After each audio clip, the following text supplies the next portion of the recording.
ত্রুটির কারণে আমরা আসলে সময় মতো কানেক্টেড হতে পারি নাই, এবং আজকে আমাদের অনুষ্ঠানটি আমরা এখন রাত 10টায় করি বাংলাদেশ টাইম, কিন্তু আমরা একটু এগিয়ে নিয়ে এসেছি রাত 9টায়, কারণ জনাব মামুনুল হকের বিশেষ কাজও রয়েছে। জনাব মামুনুল হক, আপনার জন্য আমরা একটা ইন্ট্রো ঠিক করে রেখেছিলাম, কিন্তু কারিগরি কারণে সেই ইন্ট্রো এবং ভালো কথা অনেকগুলি আসলে বলা হয়নি। কিন্তু যেটা হচ্ছে যে জুলাই সনদ বাস্তবায়নের দাবিতে তিনি জনাব মামুনুল হক এখনও সক্রিয়, খেলাফতে মজলিসের আমির এবং বাংলাদেশ হেফাজতে ইসলামী বাংলাদেশের যুগ্ম মহাসচিব জনাব মাওলানা মাহমুদ মামুনুল হক। আপনাকে এবার অফিসিয়ালি আবার একটু স্বাগত জানাই, প্রশ্নে যেতে চাই আপনার অনুমতি নিয়ে। জি ধন্যবাদ, আমরা যেতে পারি আলহামদুলিল্লাহ। জি, যারা আমাদের সাথে যুক্ত আছেন আমিও আমার পক্ষ থেকে সকলকে স্বাগত জানাচ্ছি। জি মামুন ভাই, আমরা আজকে জানি যে আমি আমি আমি আসলে যখন কারিগরি সংযোগটি প্রতিষ্ঠিত হতে চেষ্টা করছিল তখন আমি বলছিলাম যে আজকে জাতির উদ্দেশ্যে প্রধান উপদেষ্টা ডক্টর মোহাম্মদ ইউনূস ভাষণ দিয়েছেন, সেখানে তিনি জানিয়েছেন জাতীয় সংসদ নির্বাচন ও গণভোট একই দিনে অনুষ্ঠিত হবে, কিন্তু আপনার স্পষ্ট দাবি ছিল গণভোট আগে হতে হবে, জুলাই সনদের সব বাস্তবায়ন করতে হবে, তারপর জাতীয় সংসদ নির্বাচন। এখন সরকারের সিদ্ধান্ত জাতীয় নির্বাচনের দিনই হবে যে গণভোট, এটা নিয়ে আপনার প্রতিক্রিয়া কি জনাব মামুনুল হক? যে ইতিমধ্যে আমি আমার এবং আমাদের দলীয় প্রাথমিক তাৎক্ষণিক প্রতিক্রিয়া আমরা ব্যক্ত করেছি।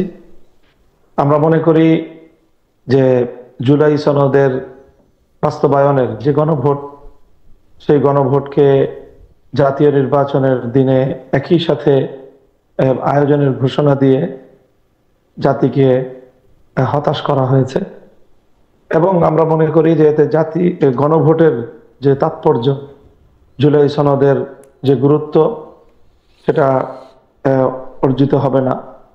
জুলাই সনদের প্রতি মানুষের যে মনোযোগ হওয়ার কথা, 4টা প্রশ্ন রাখা হয়েছে, এই প্রশ্নগুলো সাধারণ মানুষের অনুধাবন করা, উপলব্ধি করা, তারপরে মনোযোগ সহ সেই বিষয়ে নিজের মতামত ব্যক্ত করা, এই বিষয়গুলো জাতীয় নির্বাচনের সাথে যখন প্রতীক এবং প্রার্থীদের তুমুল একটা প্রতিযোগিতার মধ্য দিয়ে নির্বাচন অনুষ্ঠিত হবে, সেই ডামাডোলে আমরা মনে করি গণভোটের মতো, বিশেষ করে জুলাই সনদ বাস্তবায়নের মতো রাষ্ট্রের অন্যতম আগামীর রূপরেখা নির্ধারক এমন একটি বিষয়ের গণভোট আয়োজন করার কোনোভাবেই যথাযথ পরিবেশ নিশ্চিত করা যাবে না।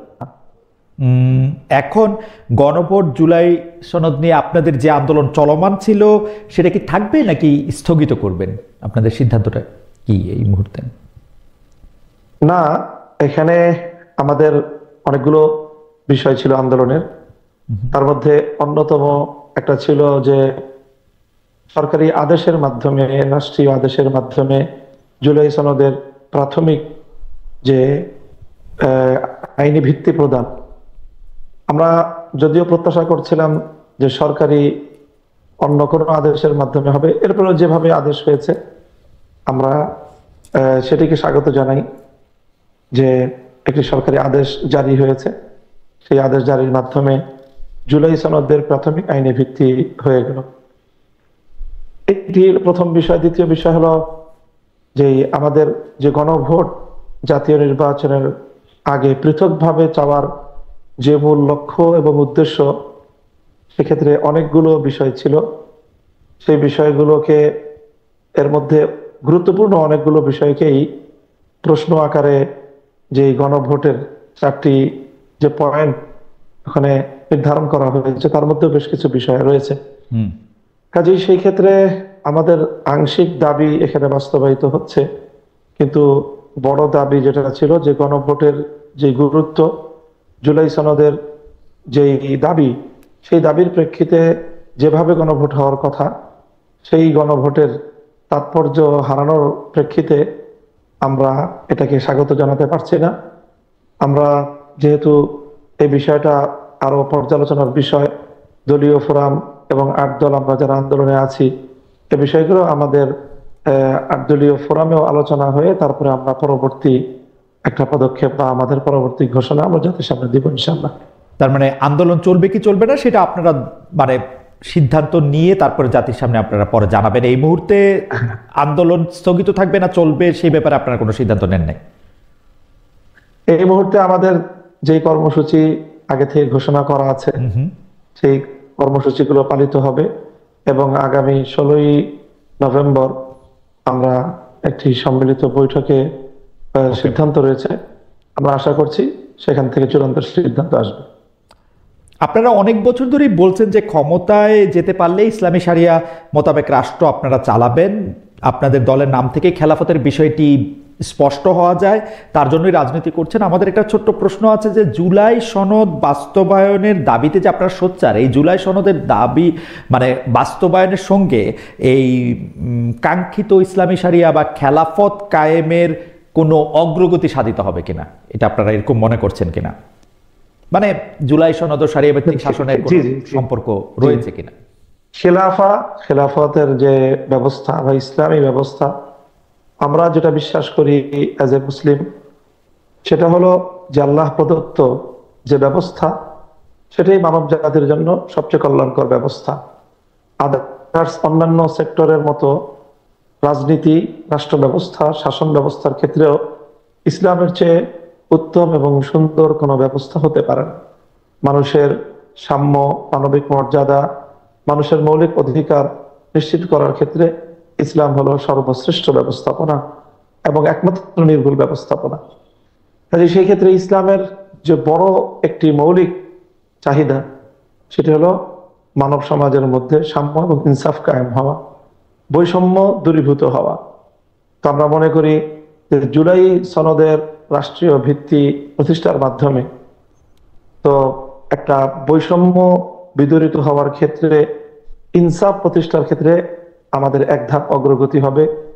বিগত যে 72-এর বাংলাদেশের যে বন্দোবস্ত, রাজনৈতিক বন্দোবস্ত, সেটাকে আমরা চরম বৈষম্যপূর্ণ, ইসলামের প্রতি অনেক বেশি বিদ্বেষী মনোভাবাপন্ন আমরা মনে করি। সেই জায়গাটা থেকে জুলাই সনদ অবশ্যই, যেহেতু এর মধ্যে অনেকটা ভারসাম্য আসবে, ইনসাফের ন্যায় এবং ইনসাফ মানেই হলো ইসলামের প্রতি এক ধাপ অগ্রগতি। ওকে, মাওলানা মামুনুল হক, আপনি এই শরিয়া ভিত্তিক শাসন ব্যবস্থার যে কথা বলছেন সেইটা আমি আগেও আপনাকে এই প্রশ্ন করেছিলাম, আবারও আপনাকে এই প্রশ্ন করতে চাই যে আপনারা যে শরিয়া শাসন চান সেই রকম কোনো শরিয়া শাসন এই মুহূর্তে পৃথিবীর কোনো জায়গায় আসলে চলছে কিনা? সৌদি আরব, ইরান, আফগানিস্তান, তুরস্ক বা মিশর, এই রকম মালয়েশিয়া, ইন্দোনেশিয়া, কোথাও এই মডেলটা চলছে কিনা? আপনারা কোন মডেলটা আসলে অনুসরণ করতে চান? আমিও আগে যেরকম জবাব দিয়েছিলাম, আমার সেই প্রশ্নের একই রকম জবাব, যে সৌদি আরব বা মিডিল ইস্টের যে দেশগুলো আছে, আরব সংযুক্ত আরব আমিরাত, কুয়েত, এই সকল দেশগুলোতে শরিয়ার একটা দিক তারা ফলো করে। বিচার ব্যবস্থা, তারা শরিয়ার অনেকগুলো বিধিবিধান সেখানে কার্যকর রয়েছে। রাজনৈতিক যেই তার যে মডেল, সেটা খুব আংশিকভাবে ইরান কিছুটা ফলো করার চেষ্টা করে। ইরানের ধর্মীয় বিশ্বাসের দিক থেকে আমাদের সাথে যথেষ্ট মতপার্থক্যের জায়গা আছে। তুরস্ক, তারা যেই জায়গায় ছিল, একেবারেই সম্পূর্ণ ধর্মকে সিদ্ধান্তের মাধ্যমে রাষ্ট্র থেকে উৎখাত করা হয়েছিল, সেখান থেকে আবার তারা সেই খেলাফতে উসমানিয়ার দিকে ফিরে যাওয়ার পদক্ষেপ নিচ্ছে এবং চেষ্টা করছে বলে তাদের নানা আয়োজনের দ্বারা এটা প্রতীয়মান হয়। এই সব রাষ্ট্রের পাশাপাশি সাম্প্রতিক ইমারাতে ইসলামিয়া, আফগানিস্তান নতুন যে সংযুক্তি ইসলামী শরিয়া বাস্তবায়নের ক্ষেত্রে, তারাও যথেষ্ট উন্নতি এবং অগ্রগতি অর্জন করেছে, কিন্তু তারাও এখনো কাঙ্ক্ষিত সকল বিষয়ে পরিপূর্ণ সকল বিষয়ে শতভাগ সাফল্য অর্জন করেছে এটা বলার সময় এখনো হয়নি। কাজেই সেই বিবেচনায় বর্তমানে প্রচলিত বা পৃথিবীর কোন রাষ্ট্রকেই আমি নিরঙ্কুশ ভাবে আমার মডেল অথবা আমার অনুসরণীয় দৃষ্টান্ত হিসেবে আমি উপস্থাপন করব না, বরং আমরা খেলাফতে রাশেদার যে শাসন ব্যবস্থা কোরআন সুন্নাহ এবং ইতিহাস থেকে আমরা পাই, সেটাই হলো আমাদের মডেল। আরেকটু যদি পরিষ্কার করতেন যে আপনার স্কুল, মানলাম যে পৃথিবীর কোনো রাষ্ট্রকে আপনি মডেল হিসেবে নিচ্ছেন না, আদর্শ হিসাবে আপনি কাকে নিচ্ছেন? কারণ স্কুল অফ থটসেও আমরা নানা সময় নানা জনের মধ্যে মত পার্থক্য দেখি যে ইসলাম ধর্ম অনুসরণ করলে, আপনি ইরানের কথা বললেন, আফগানিস্তান বা সৌদি আরবের কথা বললেন, এখন হাশেমি, উমাইয়া, খোলাফায়ে রাশিদিনের কথা বললেও সেইটাও আবার মানে যেহেতু ওসমান রাদিয়াল্লাহু আনহুর সময় থেকে এটি একটি উমাইয়াদের জায়গা থেকেও আমরা একটা আলাদা স্কুল অফ থটস দেখি, যেটা আপনি আসলে অনেক বেশি জানেন। তো সেই স্কুল অফ থটসের মধ্যে আপনারা আসলে কোন স্কুল অফ থটস অনুসরণ করবেন যদি আপনারা রাষ্ট্র ক্ষমতায় আসেন?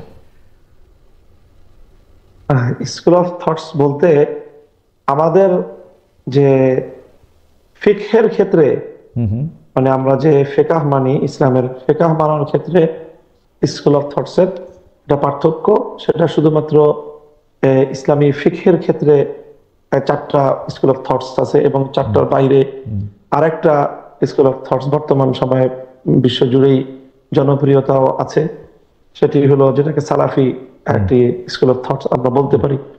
এই 5টি স্কুল অফ থটস বর্তমানে পৃথিবীতে চলছে ফিকহের ক্ষেত্রে।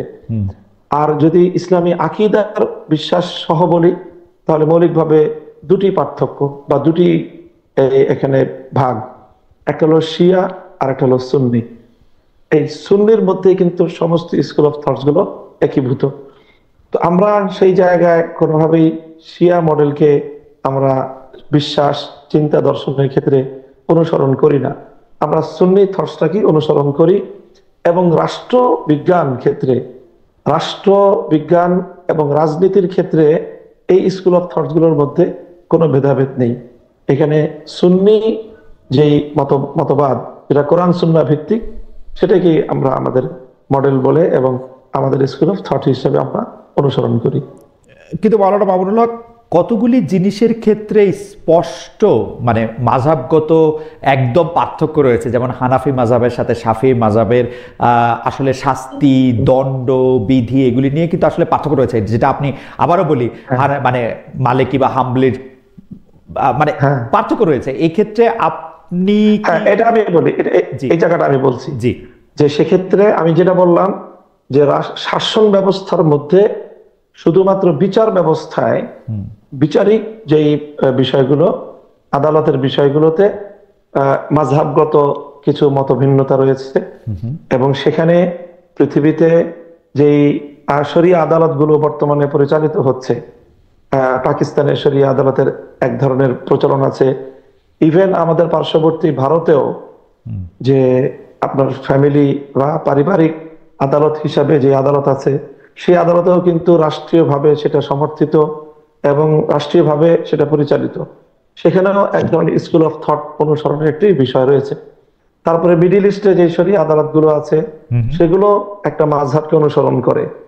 তুরস্কে তারা এক ধরনের মাযহাব অনুসরণ করে, এবং আফগানিস্তানে তারা যে সম্পূর্ণ শরিয়া আদালত প্রতিষ্ঠা করেছে, তারা কিন্তু সেই শরিয়া আদালত সম্পূর্ণ হানাফি মাযহাব অনুযায়ী তারা পরিচালনা করে। কাজে এই শরিয়া আদালত পরিচালনার ক্ষেত্রে রাষ্ট্রের যে বিচার ব্যবস্থা থাকে, সেই বিচার ব্যবস্থার এক ধরনের স্বাধীনতা আছে, যে কোরআন সুন্নাহর মূল যে আদর্শের উপর থেকে মাযহাবগত ব্যবধানের ক্ষেত্রে তারা শরীয়তের ফিকহের অন্যান্য মাসালার মধ্যে যেমন যে কোনো মাযহাব অনুসরণ করার মূলনীতি আছে, ঠিক সেই রকমই বিচারিক ক্ষেত্রে, আদালতের ক্ষেত্রেও যে কোনো একটি স্কুল অফ থট অনুসরণ করার মূলনীতি আছে, সেই মূলনীতিকে অনুসরণ করে আদালত সেটা অনুসরণ করতে পারে। আমি পরবর্তী আলাপে যাই, কারণ আপনার কাছে অনেক প্রশ্ন রয়েছে, কিন্তু আমরা আশা করব যেগুলি বিষয়ের মধ্যে থেকে মানুষের সরাসরি সম্পর্ক রয়েছে, যেমন নারী শিক্ষা, নারী কর্ম, অন্য ধর্মাবলম্বীদের প্রতি ব্যবহার, সেক্ষেত্রে যেহেতু মাযহাবগত পার্থক্য রয়েছে কোরআনের। আমি বলি, একটু বলি, আপনি যে 3টা পয়েন্ট উল্লেখ করলেন, নারী শিক্ষা, নারী কর্ম এবং অন্য ধর্মাবলম্বীদের অধিকার, এই জায়গাগুলোতে মাযহাবের তেমন কোনো ব্যবধান নেই। আচ্ছা, আমার মনে হয় যে আপনারা কোনটা অনুসরণ করবেন সেটা নিশ্চয়ই বলবেন, এবং অর্থনৈতিক অবস্থা, বিচারিক ব্যবস্থা, তারপরে হচ্ছে পাঠ্যক্রম, বৈদেশিক যে সম্পর্ক, সেসব ক্ষেত্রে আপনারা নিশ্চয়ই এগুলি পরিষ্কার করবেন, এবং আমরা কি সেগুলি আপনারা নিশ্চয়ই আপনারা স্পষ্টভাবে বলবেন যে এটার ক্ষেত্রে যখন আপনারা নির্বাচনের ক্ষেত্রে যাবেন। আমি পরবর্তী প্রসঙ্গে যাই, সেটি হচ্ছে যে গত কয়েক মাস ধরে আপনি জানেন যে হেফাজতে ইসলামের আমির জামায়াতে ইসলামীকে নিয়ে একের পর এক নেতিবাচক বক্তব্য দিচ্ছেন। আমি যদি একটু পরে বলি যে উনি বলছেন জামায়াতের ইসলাম মদিনা নয় মওদুদির ইসলাম, জামায়াতের আকিদা সহি নয়, জামায়াত কাদিয়ানীদের চেয়েও ভয়ঙ্কর, জামায়াত ইমানের বড় ডাকাত, এসব বলে তিনি জামায়াতকে ভোট দিতে নিষেধ করছেন। আপনি হেফাজতের আমিরের বক্তব্যকে বলছেন ব্যক্তিগত মন্তব্য। এই বক্তব্য যদি সংগঠনেরও নাও হয়, এই বক্তব্যগুলি নিয়ে আপনার ব্যাখ্যা বা মূল্যায়ন কি, আমি এটা জানতে চাই। যে মিডিয়ায় আমরা নিউজটা এরকম দেখতে পাই যে হেফাজত এখন কিছুটা বিএনপির দিকে, আর হেফাজত নেতাদের রাজনৈতিক দলগুলি কিছুটা জামায়াতের সঙ্গে। আপনি যদি একটু আমাদের একটু বলতেন যে জামায়াতকে যেভাবেই তিনি বলছেন হেফাজতের আমির জনাব শাহ মহিবুল্লাহ বাবুনগরী, তার বক্তব্যটাকে আপনি ব্যক্তিগত মন্তব্য বললেও যেহেতু তিনি একটি আপনাদের অরাজনৈতিক সংগঠনের আমির, সেটাকে আপনারা আসলে কি হয় দেখেন?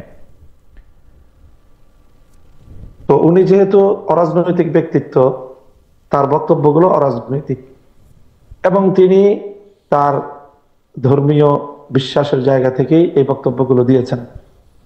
হ্যাঁ, বক্তব্যগুলোর মধ্যে কিছু বিষয় আছে যে বিষয়গুলো একটা উপমা, হ্যাঁ, একটা বিষয় হলো একটা এক্সাম্পল অথবা কোন একটা দৃষ্টান্ত বর্ণনা করা হয়। রূপক অর্থের একটা বিষয় আমরা জানি ব্যবহারিক ক্ষেত্রে আছে।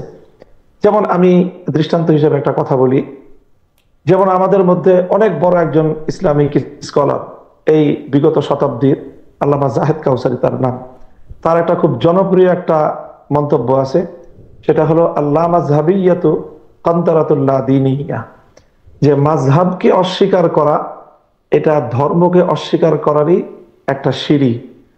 তো অথচ আমরা কিন্তু এটা বলি না, আমাদের দৃষ্টিভঙ্গিগতভাবে আমরা এটা বলি না যে যে মাযহাব মানে না সে দিন মানে না, এমনটা কিন্তু বলি না। কিন্তু ওনার এই কথাটা, এটা হলো একটা সুদূর প্রসারী রূপক অর্থের এবং পরবর্তী একটা পরিণাম বিবেচনায় তিনি এই কথাটি বলেন। ঠিক তদ্রূপ আমিরে হেফাজতের যে মন্তব্যটি আপনি কোট করলেন, সেটি মূলত ওনার নিজস্ব মন্তব্য না, এটা আমাদের উপমহাদেশের একজন খ্যাতিমান আলেমে দ্বীন এবং এই পাক ভারত উপমহাদেশের, ভারত এই স্বাধীনতা, ইংরেজ বিরোধী স্বাধীনতা আন্দোলনের অন্যতম রূপকার হুসাইন আহমদ মাদানী, যিনি ভারতের অত্যন্ত প্রভাবশালী দারুল উলুম দেওবন্দের বড় মাপের একজন শাইখুল হাদিস, তার এই মন্তব্য যে তিনি বলেছেন, যেটা যে মওদুদী সাহেবের যে ওনার যে দৃষ্টিভঙ্গি ইসলাম সংক্রান্ত বিষয়ে, সেই দৃষ্টিভঙ্গিগুলো যদি পরিপূর্ণভাবে প্রতিফলিত হয়, তাহলে তার যে ফলাফলটা দাঁড়াবে, সেই ফলাফলটা অনেক ভয়ঙ্কর। তো যেহেতু কাদিয়ানি ফিতনাটা এটা একটা সীমিত পরিসরের মধ্যেই এটা সীমাবদ্ধ, কিন্তু মওদুদী সাহেবের তার যে চিন্তাধারাগুলো, সেগুলো ব্যাপক মানুষের মধ্যে আলোড়ন সৃষ্টিকারী, ব্যাপক মানুষের মধ্যে এটা জনপ্রিয়তা লাভ করেছে। সেই বিবেচনায় উনি বলেছেন যে মওদুদী মত, কাদিয়ানি মতবাদ তো এটা গণ্ডিবদ্ধ কিছু মানুষকে বিভ্রান্ত করছে, কিন্তু মাওলানা মওদুদী সাহেবের যেই চিন্তাধারাগুলো ধর্ম সংক্রান্ত, ইসলাম সংক্রান্ত, ইতিহাস সংক্রান্ত, সাহাবীদের সংক্রান্ত, নবীদের সংক্রান্ত, সেই বিশ্বাসগুলো, এটার যে পরিণাম, যদি কেউ আমার একটা প্রশ্ন আছে, সেটা একটু কথাটা শেষ করে, একটু এই কথাটা শেষ, এক মিনিট, যে যদি কেউ এই বিশ্বাসগুলোকে ধারণ করে নেয়, তাহলে তার ফলাফল তার জীবনে অত্যন্ত ভয়াবহ ঘটতে পারে। ইতিমধ্যে বারবার কিন্তু জামাতে ইসলাম তারা এই কথা বলার চেষ্টা করে যে তারা সম্পূর্ণরূপেই মওদুদী সাহেবের সকল মতবাদকেই যে তারা অক্ষরে অক্ষরে বাস্তবায়ন করবে, এমন ঘটনা কিন্তু তাদের, ঘোষণা তাদের পক্ষ থেকে নেই। তো সেই জায়গা থেকে আমিরে হেফাজতের বক্তব্য হলো মূলত মওদুদী সাহেবের চিন্তাধারা ব্যক্তিগত, এবং তার সেই চিন্তাধারাগুলি অনুসরণ করলে, কেউ ধারণ করলে তার যে ভয়াবহ ফলাফল ঘটতে পারে, সেই বিষয়ে সতর্কবাণী। আর আমরা যেই জায়গা থেকে কাজ করতেছি, সেটা হলো আমরা মনে করি যে ইসলামী রাজনৈতিক দল হিসাবে আমাদের প্রধান ফোকাস পয়েন্ট হলো যারা রাষ্ট্র ব্যবস্থায় ইসলাম চায় আর যারা রাষ্ট্র ব্যবস্থায় ইসলাম চায় না। যখন ইসলামিক রাজনৈতিক সংগঠন হিসেবে আমার অবস্থান, যারা রাষ্ট্র ব্যবস্থায় ইসলাম চায় তাদের পক্ষে আমাকে অবস্থান নিতে হয়। কাজেই এই জন্য যিনি রাজনীতি করেন আর যিনি রাজনীতি করেন না, তার মূল ফোকাস পয়েন্ট একটা হয় না কখনোই। আহ, জি আপনি বলেন। আপনার কাছে আমার যে প্রশ্ন ছিল যে সেটা হচ্ছে যে আপনি বলছেন যে উনি একজনকে কোট করে বা উদ্ধৃত করে একটা কথা বলছেন, সেক্ষেত্রে আপনি একটা উদাহরণও দিলেন, কিন্তু আপনি কি এটাকে এরকমই মনে করেন কিনা, আপনি কি এই কোটটা দিতেন কিনা? জনাব আল্লামা বাবুনগরী যেটাকে বলছেন, কাদিয়ানীরা ইমানের যত ক্ষতি করতে পারেনি জামায়াতে এটা একজন ইসলামী তার চেয়ে বেশি ক্ষতি করেছে। ইনি কাউকে কোট করছেন মানে তো তাকে আসলে এন্ডোর্স করছেন, তাই না? মানে এটা আরেকজনকে উদ্ধৃত করেও আমরা যখন একটা কথা হ্যাঁ বলি তার হ্যাঁ, বক্তব্যের সাথে আমি একমত হয়ে বলি। যার আপনি এই যার বক্তব্যের সাথে যার একমত কথাটা, না? জি, আপনি এই বক্তব্যের সাথে একমত না তাহলে? আমি এই বক্তব্যের সাথে একমত না, আমি কথা বলিনি। আচ্ছা। আমি সেই বক্তব্যের যে ব্যাখ্যা, সেই বক্তব্যের যে মূল উদ্দেশ্য, সেই উদ্দেশ্যটাকে আমি ব্যক্ত করলাম। এবং এই বক্তব্যটা আমাদের একজন অনুসরণীয় ব্যক্তির, এবং তিনি রাজনৈতিক দূরদৃষ্টি সম্পন্ন এবং ধর্মীয় স্কলার, কাজেই তিনি তার ধর্মীয় জায়গা থেকে এটার পরিণামের বিষয়ে সতর্ক করেছেন। আমরা জামাতে ইসলামের যারা আছে, মওদুদী সাহেবের ফলোয়ার, তাদেরকেও আমরা সতর্ক করার জন্য আমরা ওই কথা বলি যে এই বিষয়টা যদি ভুল করেন, তাহলে আপনারা এই ধরনের ক্ষতির মধ্যে পতিত হতে আপনি পারেন। কি মনে করেন যে আল্লামা মামুনুল হক, আপনি কি মনে করেন যে মওদুদী সাহেবের দেখিয়ে দেওয়া আদর্শ বা পথ বাদ দিলে জামায়াতে ইসলামী যে মানে কথা বলে সেই রাজনীতিতে তারা থাকবে, নাকি তাদের কিছু পরিবর্তনও করতে হবে যদি ব্যাপারটা শুধু মওদুদী সাহেবই হয়? হ্যাঁ, শুধু এখানে আমি জামাতে ইসলামের রাজনীতি সম্পর্কে আমার যে অবজারভেশন, সেটা হলো জামাতে ইসলাম অনেক ক্ষেত্রেই মওদুদী সাহেবের অনেক আদর্শকেই তারা অনুসরণ করে না। ওকে। যারা মওদুদী সাহেবের একনিষ্ঠ ভক্ত, তাদের পক্ষ থেকে জামাত ইসলামের ব্যাপারে এই ধরনের বড় ধরনের আপত্তিও আছে যে মওদুদী সাহেবের বেশ কিছু গুরুত্বপূর্ণ ফিলোসফি, তার বেশ কিছু দর্শন জামাতে ইসলাম রাজনীতিতে অনুসরণ করছে না। যেরকম জামাতে ইসলাম যেইভাবে গণতান্ত্রিক ধারাকে প্রমোট করছে, এটা মওদুদী সাহেবের মূল তার যে বক্তব্য, তার যে আদর্শ, সেটা থেকে অনেকে মনে করেন যে জামাতে ইসলামের বিচ্যুতি ঘটেছে। ওকে। কাজেই সেই হিসাবে আমি বলতে চাই এই জায়গায় কিছুটা ব্যবধান আছে আর কি। আপনি যেহেতু গণতন্ত্রের প্রশ্নটা তুললেন, সেহেতু আমি একটু জানতে চেয়ে রাখি যে আপনি মানে বা খেলাফতে মজলিস গণতন্ত্র প্রশ্নটাকে কিভাবে ডিল করে। আসলে গণতন্ত্র বলতে আমরা যে মডেলটা দেখি, জামায়াতে ইসলামীও যে ধরনের গণতন্ত্রের কথা বলে, খেলাফতে মজলিসের ক্ষেত্রে গণতন্ত্রের প্রশ্নের উত্তরটা কি? আসলে খেলাফতে মজলিসের চোখে গণতন্ত্রটা কেমন? হ্যাঁ, আমরা আমরা আমরা গণতন্ত্রের মধ্যে তিনটা পার্ট করি। গণতন্ত্রের মধ্যে তিনটা পার্ট আছে। একটা পার্ট হলো বিশ্বাসের জায়গা, আরেকটা পার্ট হলো অ্যাপ্লিকেশনের জায়গা। অ্যাপ্লিকেশনের জায়গার মধ্যেও আবার দুইটা পার্ট আছে। আমরা তো গণতন্ত্রের যে সবচেয়ে জনপ্রিয় ডেফিনিশন আব্রাহাম লিঙ্কনের দেয়া, government of the people, by the people, for the people, এটাই আমরা জানি। তো এই যে গভর্নমেন্ট অফ দ্য পিপল, এটা হলো বিশ্বাসের জায়গা গণতন্ত্রের। এই জায়গাটা ইসলামের সাথে শতভাগ সাংঘর্ষিক। ইসলাম কখনোই রাষ্ট্রের, জনগণের, কারোরই নিরঙ্কুশ সার্বভৌম ক্ষমতাকে স্বীকার করে না। ইসলামের লা ইলাহা ইল্লাল্লাহ যে ব্যক্তি বিশ্বাস করবে, ইসলামের সেই প্রথম কালেমার সাথেই গভর্নমেন্ট অফ দ্য পিপলের সরাসরি সংঘর্ষ। কাজে আমরা মনে করি না যে গভর্নমেন্ট অফ দ্য পিপল, জনগণের যেটা চাইবে, যা চাইবে সেটাই আইনে পরিণত হবে, বিষয়টা এমন নয়। বরং সমস্ত মানুষ মিললেও, তারা ঐক্যবদ্ধ হলেও, একমত হলেও আল্লাহর কোনো আইনের বিপরীত তাদের কোনো আইন করার অথরিটি বা সেই অধিকার তাদের নেই। এই জায়গাটা গণতন্ত্রের সাথে সম্পূর্ণ আমরা ডিফার করি। ফর দ্য পিপল যেটা, এটা গণতন্ত্র যেটা বলে যে সরকার বা রাষ্ট্র জনগণের কল্যাণে কাজ করবে, এটার মধ্যে ইসলামের সাথে গণতন্ত্রের সাথে কোনোই ব্যবধান নাই, শতভাগ মিল আছে। বাই দ্য পিপলের যে জায়গা, সেটা ইসলামের একটা ভিন্ন ফর্মুলা আছে, গণতান্ত্রিক নির্বাচন ব্যবস্থার একটা ভিন্ন ফর্মুলা, সেটা শতভাগ ইসলামের সাথে মিলে না। তো আমরা শুধুমাত্র বাই দ্য পিপল, যে জনগণ, নির্বাচন যে পদ্ধতি গণতন্ত্রের, আমরা মন্দের ভালো হিসাবে গণতন্ত্রের নির্বাচন ব্যবস্থাটাকে আমরা অল্প সময়ের জন্য বা সাময়িক সময়ের জন্য বিকল্প ভালো কোনো ব্যবস্থা না থাকায় আমরা গণতান্ত্রিক নির্বাচন পদ্ধতিকে আমরা অনুসরণ বা সেটাকে আমরা প্রয়োগ করছি বা সেটাতে অংশগ্রহণ করছি, বিষয়টা এতটুকু। আপনার কি এই ক্ষেত্রে ইরানে যেটা চলে বা শিয়ারা যেটা দ্বাদশ ইমামীয় মতবাদের মধ্যে দিয়ে যারা এটা এগিয়ে আসছে, মানে স্টার্টিং ফ্রম আলী রাদিয়াল্লাহু আনহু, তারপরে হাসান হুসেন জয়নুল আবেদিন, মীর তকি মীর নকি হয়ে, তারপরে এটা হয়ে যে 12 ইমামীয় যে মতবাদ, যে ইমাম সাহেব তার একটা খেলাফত বা বায়াত দিয়ে যাবেন, আপনারা কি ওইটাতে আস্থা রাখতেছেন বা ওইরকম একটা কিছু করবেন? না না, সেটাকে তো আমরা সঠিক মনে করি না। তাদের যে শিয়াদের যে ইমামতের যে বিশ্বাস, সেটা একদম আমাদের মৌলিক প্রিন্সিপালস গুলির সাথে সাংঘর্ষিক। সেটার সাথে আমাদের বিশ্বাস বা কর্মের কোনো সম্পর্ক নেই। তাহলে আপনারা কিভাবে করবেন এটা? আপনারা গণতন্ত্রকে মেনে নিচ্ছেন, মানে আপনারা গণতান্ত্রিকভাবে নির্বাচিত হয়ে খেলাফতের দিকে এগুলি কি মানে মডিফাই করব? মডিফাই করব, ধরা যাক নির্বাচন ব্যবস্থা মডিফাই করব।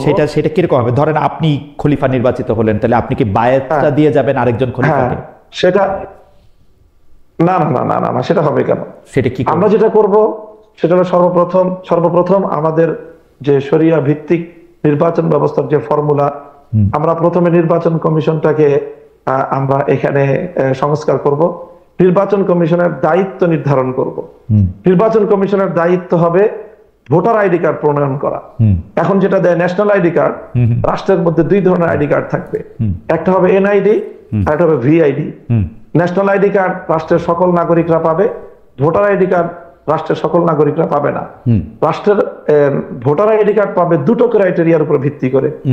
একটা ক্রাইটেরিয়া হবে হলো যে একজন মানুষ যার মধ্যে এই সঠিক শাসক নির্বাচন করার মতো সেই দক্ষতা, সেই যোগ্যতা, সেই ধরনের ক্যাপাবিলিটি যার প্রমাণ হবে পরীক্ষার মাধ্যমে যে কোনো একটা, এটা হলো একটা ক্রাইটেরিয়া। মানে ক্রাইটেরিয়া হবে যার মধ্যে জি একটু যদি মানে আমাদের দর্শকদের উদ্দেশ্যে বা আমাদের জন্য যদি একটু ছোট ছোট করে বলেন, মানে একটা পরীক্ষার মাধ্যমে শাসক নির্বাচনে ভোট দেওয়ার ক্ষমতা আছে কিনা সেটা নির্বাচিত করা হবে, তাই তো? হ্যাঁ, একটা পরীক্ষার মাধ্যমে বলতে কোনো একটা ক্রাইটেরিয়া দেওয়া থাকবে, হয়তো শিক্ষাগত যোগ্যতার বিভিন্ন বিষয় এবং সার্টিফিকেশনের রাষ্ট্রীয় একটা আয়োজন থাকবে। সেই রাষ্ট্রীয় আয়োজনগুলির মাধ্যমে এখন যেমন একজন মানুষ ভোটার ন্যাশনাল আইডি কার্ড পায় কিভাবে?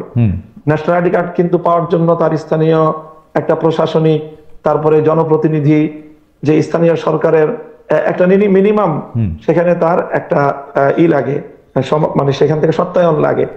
ঠিক ওরকম কোন একটা আয়োজন থাকবে, যে সত্যায়নের মাধ্যমে, একটা যাচাই বাছাইয়ের মাধ্যমে একজন ভোটারের প্রথম ক্রাইটেরিয়া তাকে উত্তীর্ণ হতে হবে যে হ্যাঁ, তিনি একজন যোগ্য শাসক নির্বাচন বা যোগ্য শাসক বাছাই করার মতো তার মিনিমাম যোগ্যতা এবং দক্ষতা তার মধ্যে আছে।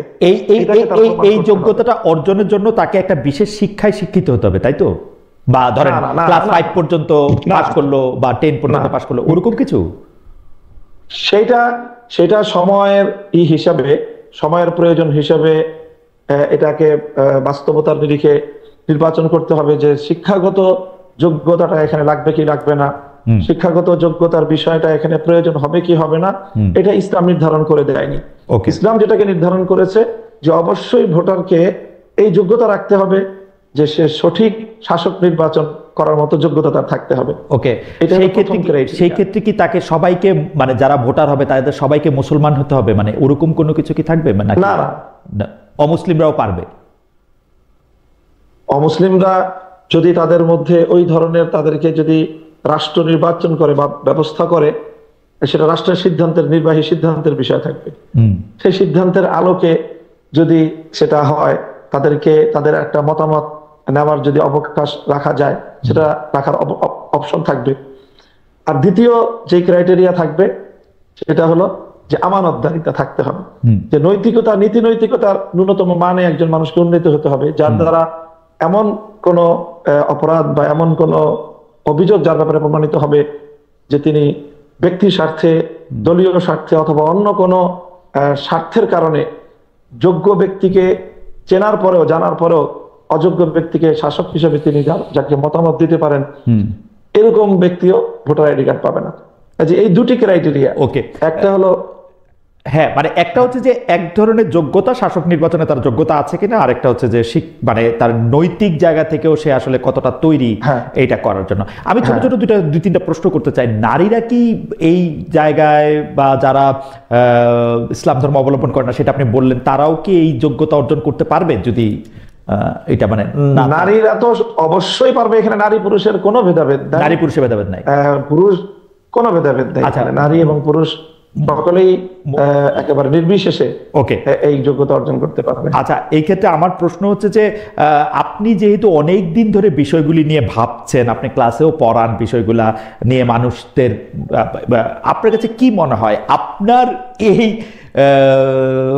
ক্রাইটেরিয়নে বাংলাদেশে এখন কত সংখ্যক ভোটার থাকতে পারে? আমরা 18 কোটি বাংলাদেশের মধ্যে। অবশ্যই ভোটার সংখ্যা অনেক কমে আসবে। জি বাংলাদেশে বর্তমানে 18 কোটি মানুষের মধ্যে ভোটার আছে 12 কোটির মতো। জি। হয়তো সেই ক্ষেত্রে এটা আরো অর্ধেকের কমে নেমে আসবে, হতে পারে। যারা ভোটার হবেন তাদেরকে কি রাষ্ট্র কোনো বাড়তি সুবিধা দিবে, বেতন বা অন্য কোনো কিছু? না, এরকম কোনো কিছু না, না। আচ্ছা, কোনো বাড়তি সুবিধা তারা পাবে না। আপনি এইটা ইন্টারেস্টিং। আপনি বলছেন যদি খেলাফতে মজলিসের পক্ষ থেকে রাষ্ট্র গঠন করা সম্ভব হয়, বা খেলাফতে মজলিসের জোটের পক্ষ থেকে রাষ্ট্রের রাষ্ট্র যেভাবে গঠিত হবে সেটাতে যদি অবদান রাখা সম্ভব হয়, সেই ক্ষেত্রে আপনারা ভোটার পদ্ধতি বা ভোট পদ্ধতি আপনারা সংস্কার করবেন। সেই ক্ষেত্রে কারা ভোট দিতে পারবে? সেটা আমি এটা বলি নাই। জি, তাহলে আপনি আমাদের এখন যে জোট, জি, আমাদের যে এখন আন্দোলন, এটা হলো বর্তমান বাংলাদেশের জুলাই বিপ্লব পরবর্তী এই মুহূর্তের যে বাংলাদেশ, এই বাংলাদেশের সার্বিক পরিবেশ অনুযায়ী আমরা এই মুহূর্তেই চূড়ান্ত খেলাফা রাষ্ট্রের দিকে যাওয়ার পদক্ষেপ এক ধাপেই নিতে পারবো, এটা আমরা মনে করি না। আমাদেরকে এটার জন্য আরো সময় নিতে হবে, মানুষকে এটার জন্য আরো প্রিপেয়ার করতে হবে, তারপরে ধাপে ধাপে আমাদেরকে সেই পর্যায় পর্যন্ত যেতে হবে। ওকে, আপনি ধাপে ধাপে এখানে যেতে চান, তবে আপনার লক্ষ্য হচ্ছে যে এরকম একজন ভোটার যেটি আসলে ইসলামের সাথে সম্পর্কযুক্ত, ওরকম একটা ভোটার তালিকা করা, যেখানে একটা ভিআইডির প্রস্তাব আপনি করছেন, যেখানে ভোটার আইডেন্টিফিকেশন কার্ড হবে, শুধুমাত্র একজন নাগরিক হইলেই তিনি ভোট দিতে পারবেন, ব্যাপারটা এরকম না হইতে পারে। সেটা হওয়ার ক্ষেত্রে কি কি ক্রাইটেরিয়ান হবে সেটা হয়তো আলোচনার মাধ্যমে পরবর্তী সময় সিদ্ধান্তের মাধ্যমে সেটি ঠিক করা হবে। আপনাকে ধন্যবাদ। আমি পরবর্তী প্রসঙ্গে যাই যে আপনি মানে এই সরকার, অনেকেই মানে ব্যাপারটা এরকম করে বলেন যে ডক্টর মোহাম্মদ ইউনূস সরকারই আসলে আপনাদের কাবুল যাওয়ার ব্যবস্থা করে দিয়েছিলেন বা কাবুল যেতে দিয়েছিলেন, এর জন্য নিশ্চয়ই আপনারা ধন্যবাদও দিয়েছেন। আমাদের যে অন্তর্বর্তী সরকার আছে, অর্থাৎ ডক্টর ইউনূসের সরকার, আপনাদের মাধ্যমে তালেবান সরকারকে কি কোনো বার্তা দিয়েছিল? আপনারা এর মধ্যে সংবাদ মাধ্যমে বলেছেন যে তালেবান সরকার আপনাদের মাধ্যমে বাংলাদেশ সরকারের কাছে অনুরোধ করেছে যাতে ঢাকায় তাদের কূটনৈতিক মিশন সক্রিয় করা যায়। মানে এই বিষয়ে কোনো আপডেট আপনারা জানাতে পেরেছেন কিনা তালেবান সরকারকে? মানে তালেবান সরকার আপনাদের কাছে কি চেয়েছে সেটা আপনারা আমাদের জানিয়েছেন। বর্তমান অন্তর্বর্তী সরকার যে আপনাদেরকে আফগানিস্তানে বা কাবুলে পাঠালেন বা যেতে দিলেন, সেই ক্ষেত্রে তাদের কোনো দাবি ছিল কিনা ডক্টর ইউনূস সরকারের আফগানিস্তান সরকারের কাছে বা তালেবান সরকারের কাছে? আমাদের আফগান সফরের ব্যাপারে, ইমারাত ইসলামিয়ার সফরের ব্যাপারে বর্তমান সরকারের কোনো ভূমিকা তো দূরের কথা, এটা তাদের জানারও বিষয় না। কারণ আমরা এখানে বাংলাদেশে আফগানিস্তানের তেমন কোনো এখানে দূতাবাসও নেই, ভিসা প্রসেসিং এর আয়োজনও এখানে নেই। আমরা এটা যুক্তরাজ্যের একটা প্রতিষ্ঠানের মাধ্যমে লন্ডনের মধ্যস্থতায় সেখান থেকে আমাদের ভিসা প্রসেসিং হয়েছে, এবং বাংলাদেশ থেকে যেহেতু সরাসরি কাবুলে যাতায়াতের কোনো উপায়ও নেই, এই জন্য আমরা বাংলাদেশ থেকে যাইও নি এবং সোজাসুজি বাংলাদেশে আমরা আসতেও পারিনি। কাজেই এটার সাথে সরকার অথবা সরকারি কোনো কর্তৃপক্ষের ন্যূনতম কোনো সম্পর্কই নেই। এখানে আমরা সম্পূর্ণ ব্যক্তি উদ্যোগে, ব্যক্তি ইচ্ছায় এবং যুক্তরাজ্য ভিত্তিক একটা সংস্থার মধ্যস্থতা এবং তাদের আয়োজনে সেখানকার কাবুল সরকারের আমন্ত্রণ সেই সংস্থার মাধ্যমে আমাদের কাছে এসেছে, আমরা সেভাবে গিয়েছি। সেখান থেকে সেই রাষ্ট্রের গুরুত্বপূর্ণ ব্যক্তিবর্গ তারা বাংলাদেশের সাথে কূটনৈতিক সম্পর্ক স্থাপনের আগ্রহ ব্যক্ত করেছে। আমরা সেই বার্তা প্রেসের মাধ্যমে বর্তমান সরকারের কাছে আমরা পৌঁছে দিয়েছি। আপনাদের আফগানিস্তান যাওয়ার সময় বা কাবুল যাওয়ার সময় আপনারা সরকারের কাউকে আপনারা ইনফর্ম করেন নাই যে আমরা আসলে আফগানিস্তান যাচ্ছি বা আফগানিস্তানের বা কাবুল সরকারের সাথে কথা বলতে চাচ্ছি, সেটা আপনারা এটা বলেন নাই? না। ওকে। তো আপনাদের যে অনুরোধ আপনারা সরকারের কাছে পৌঁছে দিয়েছেন যে কূটনৈতিক মিশন করা যায় কিনা, সেই ব্যাপারে সরকার আপনাদের কিছু জানিয়েছেন? কোনো আপডেট আছে সে ব্যাপারে? না, এই ব্যাপারে আমাদের কাছে কোনো আপডেট নেই। আমরা এমনিতে অফিসিয়াল ভাবে খোঁজ খবর নিয়েছি, তো অফিসিয়াল ভাবে ওই রকম যে অফিসিয়াল জবাব যে হ্যাঁ তাদের সাথে আমাদের আফগানিস্তানের একটা ছোট্ট অফিস ঢাকায় আছে, সেখানে 1-2 জন ব্যক্তিও আছেন, তাদের সাথে যোগাযোগ আছে, তারা চেষ্টা করছে। এবং এটাও যে বাংলাদেশের পররাষ্ট্র উপদেষ্টা বিভিন্ন সফরে আফগানিস্তানের সেখানকার পররাষ্ট্র দপ্তরের কর্মকর্তাদের সাথে কথোপকথন হয়। বাংলাদেশের সাথে Kabul Dhaka chamber of commerce অথবা ব্যবসা বাণিজ্যের একটা লিঙ্ক তৈরি হওয়ার বিভিন্ন ধরনের কার্যক্রম অনেকেই করছে। পররাষ্ট্র মন্ত্রণালয় থেকে এইরকম তথ্য আমরা পেয়েছি।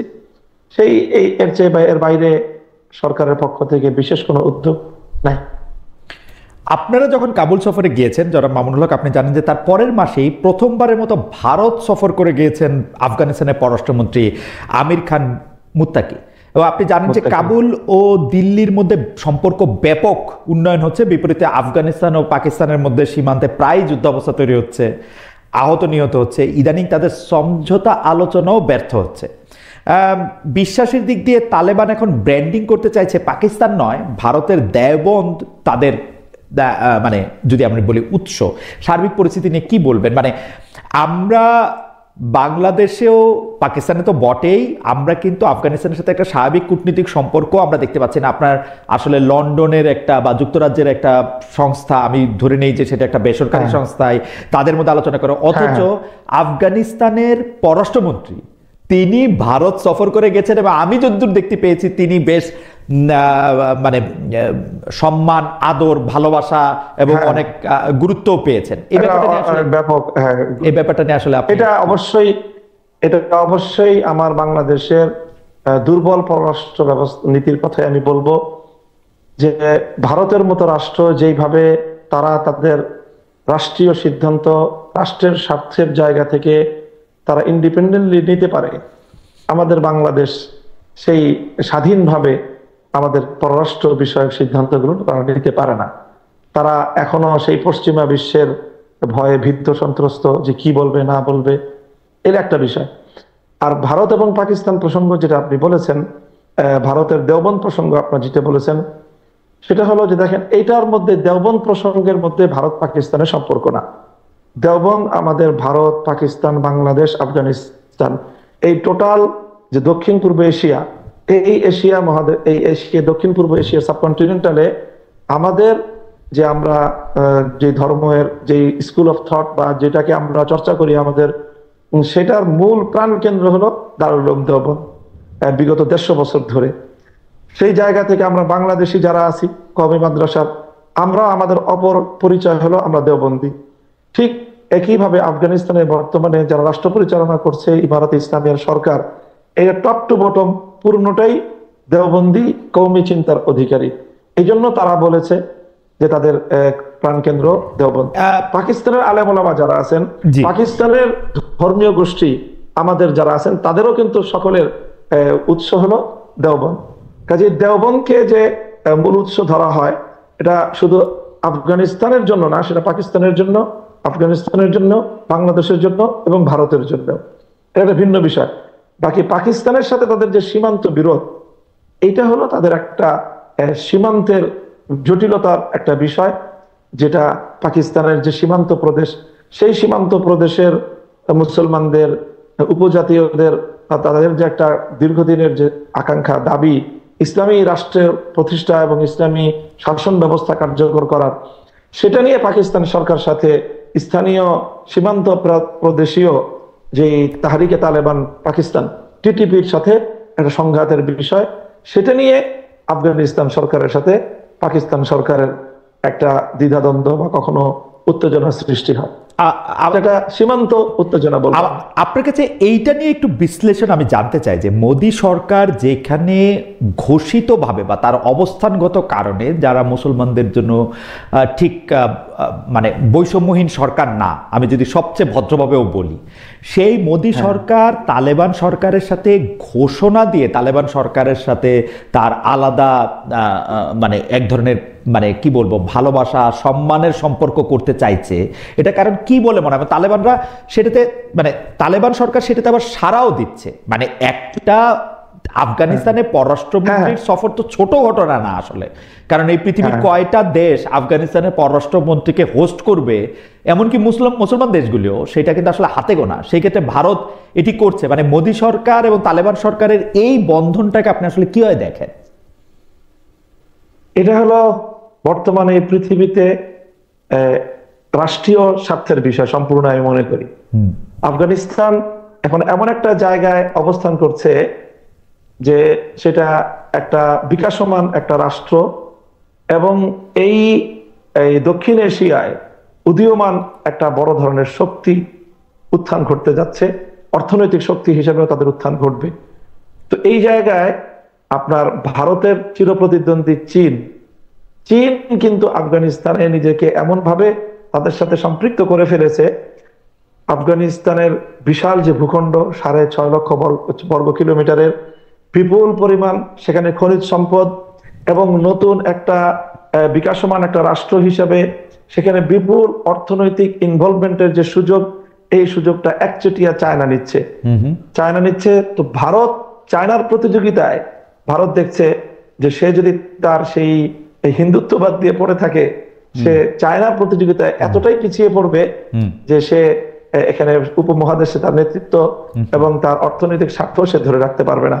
আমি মনে করি এটা উপমহাদেশীয় আঞ্চলিক যে আধিপত্যের স্বার্থ, অর্থনৈতিক স্বার্থ এবং ভারত চায়নার যে দ্বৈরথ, সেই স্বার্থের ভিত্তিতেই ভারত এটা করেছে।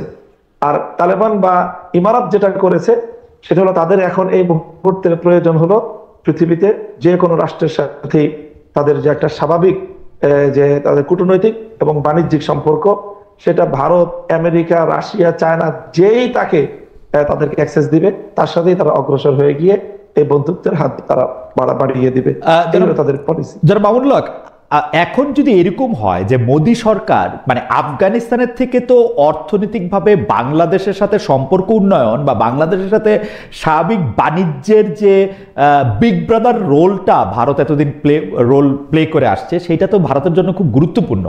এখন ভারত যদি চায় যে এই অঞ্চলে আপনি যেটা চায়নার কথা বললেন ব্যালেন্সটা আনার জন্য, ভারত যদি চায় জামাতে ইসলাম এবং হেফাজতে ইসলামের সমন্বয়ে বা খেলাফতে মজলিসের নেতৃত্বে বাংলাদেশেও একটা সরকার আসুক যেটা তালেবান সরকারের মতো, তো সেই ক্ষেত্রে কি আপনারা ভারতের এই প্রস্তাব বা ভারতের এই সাহায্য লুফে নেবেন? অনেকে আবার বলতেছেন যে ভারত এরকম চাচ্ছে এরকম একটা সরকার বাংলাদেশে হোক। আপনার কাছে কি মনে হয় যে যদি আমরা স্বাভাবিকভাবেই, ভারত আমাদের সবচেয়ে ঘনিষ্ঠ প্রতিবেশী রাষ্ট্র, বাংলাদেশের অলমোস্ট 80 থেকে 90% এলাকাই ভারতের সাথে সীমান্ত লাগোয়া, আমরা কখনোই ভারতের সাথে বৈরিতা চাইতে পারি না। তো ভারত যদি আমাদের সাথে বিগ ব্রাদার স্বরূপ আচরণ পরিহার করে, আমাদের উপর এই আগ্রাসনী মনোভাব যদি তারা পরিহার করে, বন্ধুত্ব সুলভ আচরণ যদি তারা সাম্যের ভিত্তিতে গড়ে তুলতে চায়, এবং সেটা আমি মনে করি অবশ্যই ইসলাম যেহেতু সর্বক্ষেত্রেই ভারসাম্যপূর্ণ, ইসলামী ব্যবস্থা যেহেতু সবচেয়ে বেশি সাম্যের ইনসাফপূর্ণ, এই জন্য ভারত যদি এটা রিয়েলাইজ করে যে আসলে বাংলাদেশে ইসলামী শাসন ব্যবস্থা প্রতিষ্ঠা হলে বাংলাদেশের সাথে তাদের ন্যায় ভিত্তিক সম্পর্ক প্রতিষ্ঠার ক্ষেত্রে সহায়ক হবে, সেটা যদি তারা এই শুভবুদ্ধি যদি তাদের মধ্যে হয়, আমরা তাদেরকে ওয়েলকাম জানাবো। আমার মনে হয় যে যেই মানে যে ভূ রাজনীতির কথা আপনি আসলে বললেন চীনের বাস্তবতায়, পাকিস্তানের বাস্তবতায় এবং অন্যান্য জায়গায়, সেক্ষেত্রে ভারত হয়তো আপনাদের এই প্রস্তাব আপনাদেরকে দিতেই পারে যে বাংলাদেশে এরকম একটা সরকার হলে তাদেরও হয়তো সুবিধা আছে। যাই হোক, সেটা আপনার কথায় পরিষ্কার, যদি ভারতের জায়গা থেকে এই শর্ত পরিবর্তন করে তাহলে আপনাদেরও কোনো বাধা আসলে নাই ভারতের সাথে আলাদা করে আলাপ চালিয়ে যাওয়ার। স্বাভাবিকভাবে আমাদের কারোর সাথে স্থায়ী সম্পর্ক বন্ধুত্ব বা শত্রুতার স্থায়ী সম্পর্ক নেই। ওকে, আপনি স্থায়ী বন্ধুত্ব বা শত্রুতার কথা বলছেন। আমি আবার একটু পাকিস্তানে যাই। পাকিস্তানে যে নিষিদ্ধ ঘোষিত সংগঠন, যেটা কথা আপনি বললেন, তেহরিকি তালিবান বা টিটিপি, সেই টিটিপি প্রতিরোধ পাকিস্তান সামরিক বাহিনীকে অনেক সময় দিতে হচ্ছে। সেখানে এক ধরনের গৃহযুদ্ধের পরিস্থিতিও দেখা যাচ্ছে। এতে পাকিস্তানি সেনাদের হাতে নিহত টিটিপি সদস্যদের মধ্যে কয়েকজন বাংলাদেশিও পাওয়া গেছে। বিষয়টি আপনি কিভাবে দেখছেন? যারা যাচ্ছেন সেখানে তাদের প্রতি আপনার আহ্বান কি থাকবে? এখানে এই জাতীয় কার্যকলাপ পরিচালিত হয় বাংলাদেশ। দেখেন, পাকিস্তানে কিন্তু অনেক বাংলাদেশি এমনিতেই বসবাস করে থাকে। তারা বংশীয়ভাবে বাংলাদেশি হলেও দেখা যায় যে তারা দীর্ঘদিন ধরে পাকিস্তানে বসবাস করছে। এরকম বিভিন্ন বিচ্ছিন্ন জায়গা থেকে, শুধু বাংলাদেশ নয়, পৃথিবীর অনেক রাষ্ট্র থেকেই আফগান জিহাদ চলাকালীন সময়ে অনেক মুজাহিদরা সেখানে একত্রিত হয়েছে। সবচেয়ে বেশি আরব মুজাহিদ, আরব বিশ্ব থেকে সবচেয়ে বেশি মানুষ সেখানে এসেছে। ইউরোপ আমেরিকা থেকেও উল্লেখযোগ্য পরিমাণ এসেছে। আমাদের বাংলাদেশের তুলনায় ইউরোপ এবং আমেরিকার আপনার সেখানে যোদ্ধার সংখ্যা অনেক বেশি হবে। সেই ক্ষেত্রে আমি মনে করি না যে ক্ষেত্রে বাংলাদেশের সাথে এই বিষয়টার কানেকশন খুব শক্তিশালী কোনো কিছু। মানে আমাদের প্রশ্ন ছিল যে আপনি কি ওই টিটিপির হয়ে পাকিস্তানের এই যুদ্ধটাকে, যদি বাংলাদেশের কোনো তরুণরা যেতে চায়, তাহলে সেই ক্ষেত্রে আপনি আহ্বান জানাবেন, মানা করবেন, নাকি আপনার অবস্থাটা কি হবে? মানে আপনি কি এটাকে একটা ন্যায় সঙ্গত ব্যাপার মনে করেন কি না? এখানে আমরা যেহেতু পাকিস্তানের যে রাষ্ট্রের বিশেষ করে আলেম সমাজ যারা, তারা এই পাকিস্তান রাষ্ট্রের ভিতরে অন্তর্ঘাতমূলক এই কার্যক্রমগুলোকে তারা সমর্থন করছেন ব্যাপকভাবে। কাজেই আমরা দূর থেকে আমাদের সম্পূর্ণ সেই বিষয়টা অ্যানালাইসিস নেই যে তারা আসলে কিভাবে কাজগুলো করছে। আমরা সেখানকার আমাদের নির্ভরযোগ্য আলেম সমাজের মতামতের উপরে আমরা আস্থা রাখতে চাই, এবং সেই ক্ষেত্রে আমরা বলি যে পাকিস্তানের মতো একটা রাষ্ট্রের ভিতরে অন্তর্ঘাতমূলক এই ধরনের সশস্ত্র তৎপরতা এটি কোনোভাবেই কাম্য না। আমাদের একজন দর্শক মন্তব্য করেছেন যে আপনি তো আসলে ঐতিহাসিকভাবে ভারতের বিরোধী একটা আপনার অবস্থান সবসময় ছিল, সে অবস্থান কোনো পরিবর্তন হয়েছে কিনা আপনি চাইলে উত্তর দিতেও পারেন, নাইলে আমরা পরের প্রশ্নে যাই। না, আমাদের সেই অবস্থায় কোনো পরিবর্তন হয় নাই। যতদিন ভারত আমাদের প্রতি, ইসলামের প্রতি তার এই বিমতা সুলভ আচরণ বন্ধ না করবে, ততদিন পর্যন্ত ভারত বিরোধী আমাদের এই মনোভাব এবং অবস্থান অব্যাহত থাকবে। আপনার কাছে এই প্রশ্নে আবার একটু মনে হয় যে আপনার কাছে কি এরকম মনে হয় কিনা যে ভারত একটা পিক অ্যান্ড চুজ করে, যেমন মানে এই মুহূর্তে আফগানিস্তানের চেয়ে বড় ইসলামিক শরিয়া মানা দেশ তো আসলে নাই, যেই কারণে অনেক দেশই তো তাদের সাথে তাদের একটা ভালো সম্পর্ক থাকবে, পাকিস্তানের সাথে থাকবে না, বাংলাদেশের সাথে অন্যরকম হবে। সেটা কি মনে হয় আপনার? এবং আপনি আবার এটাও বলছেন যে তারা যদি মনে করে ভূরাজনীতির ক্ষেত্রে তারা বাংলাদেশকে পাশে পেতে হলে তারা এইরকম একটা শাসন দরকার, সেক্ষেত্রে আপনারাও খুব আপত্তি করবে না। এটা ভারতের এই অবস্থানটাকে আপনি আসলে কিভাবে দেখেন, যে মানে at the end of the day ভারতের জন্য কি শুধু আসলে রাজনীতিটাই মুখ্য, এসব হিন্দু মুসলমান এগুলি আসলে কোনো বড় ব্যাপার না? হ্যাঁ, আমি এটাই মনে করি যে মোদির রাজনীতিও এটাই। সে হিন্দুত্ববাদকে উস্কে দিয়ে যে কংগ্রেসের ভারতে যে একটি ঐতিহ্যবাহী, একটি শান্তিপ্রিয় এবং কি বলে অংশগ্রহণমূলক যে রাজনীতি, সেটার বিপরীতে হিন্দুত্ববাদকে উস্কে দিয়ে এই বিজেপির যে উত্থান, তারা তাদের ইন্টারনাল ভারতে তারা সেই রাজনীতিটা করে, এক্সটার্নাল তাদের যে পলিসি এটা সম্পূর্ণ ভিন্ন। এখানে তারা ওই বিবেচনা তারা করছেন। স্পষ্ট আপনার কথা। কাবুল থেকে ফিরে এসে আপনি প্রথম আলোতে একটি সাক্ষাৎকার দিয়েছিলেন, সেখানে আপনি বলেছেন যে তালেবান সরকার যে নারী শিক্ষার পথ রুদ্ধ করে রেখেছে সেটা আপনার পছন্দ হয়নি। আপনি নারী শিক্ষা, নারীদের কেরিয়ার, চাকরি বাকরি, ব্যবসা বাণিজ্য এসব নিয়ে আপনার দলের ইশতেহার বা অবস্থানটা আমাদের জানাবেন কিনা? বাংলাদেশ জামায়াতে ইসলামের আমির সম্প্রতি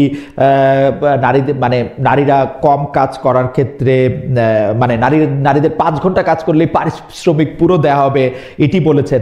এই বক্তব্য নিয়ে আসলে কি বলবেন? যে মনে হচ্ছে জামাতে ইসলামী একটা অবস্থান নিচ্ছে যাতে নারীরা কম কাজ করে তুলনা, কারণ 5 ঘন্টা কাজ করলে তো আসলে কারো পক্ষেই, কোনো কোম্পানির পক্ষেই আসলে তাকে নেওয়া খুব লাভজনক হবে না। আপনার অবস্থাটা কি যদি আমরা একটু বলতেন? হ্যাঁ, এখানে এখানে বক্তব্যের দুটো দিক আছে।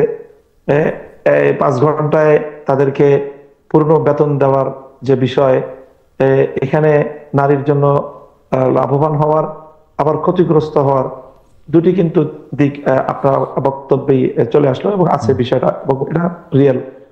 তো আমরা মনে করি যে আমরা এই মুহূর্তে নারীদের কর্মসংস্থান এবং নারীর কর্মক্ষেত্রে তাদের সুযোগ সুবিধার বিষয়ে একেবারে চূড়ান্ত কোনো কথা আমি এই মুহূর্তে বলছি না। আমি যেটা বলছি যে অবশ্যই আমাদের যতটুকু সক্ষমতা সেটা অবশ্যই নারী বান্ধব, নারীদের সর্বোচ্চ সম্মান এবং নিরাপত্তা, আমরা এই দুটো বিষয়ে প্রাধান্য দেওয়ার চিন্তা করি।